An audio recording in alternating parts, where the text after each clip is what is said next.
West Indies সফর শেষে দেশে ফিরেছে বাংলাদেশ ক্রিকেট দলের প্রথম বহর। রোববার সকাল 10টায় তারা শাহজালাল আন্তর্জাতিক বিমানবন্দরে নামেন।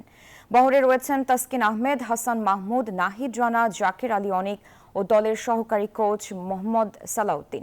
বিকাল 5টায় ফিরবেন আরও 7 জন। ওয়েস্ট ইন্ডিজের বিপক্ষে ওয়ানডেতে হোয়াইট ওয়াশ হলেও টেস্ট ও টি-20তে স্মরণীয় সাফল্য পেয়েছে বাংলাদেশ দল।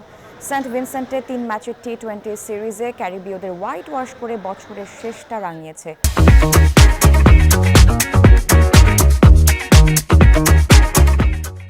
টাইগাররা। কোচ সালাউদ্দিন বলছেন, আগের চেয়ে ক্রিকেটারদের মানসিকতায় অনেক পরিবর্তন এসেছে। মানসিকতা যদি কিছুটা পরিবর্তন করার চেষ্টায় ছিলাম এবং সেটা আমার মনে হয় ছেলেরা করতে পেরেছে, হয়তো ভবিষ্যতে আরও করবে। তো আমার মনে হয় ছেলেরা একটু গুছিয়ে উঠতেছে, চিন্তাধারা তাদের চেঞ্জ হচ্ছে। আমার মনে হয় এই কাজগুলো যদি আমরা আরও সামনে করতে পারি তখন হয়তো আরও ভালো কিছু হয়তো সামনে হতে পারে।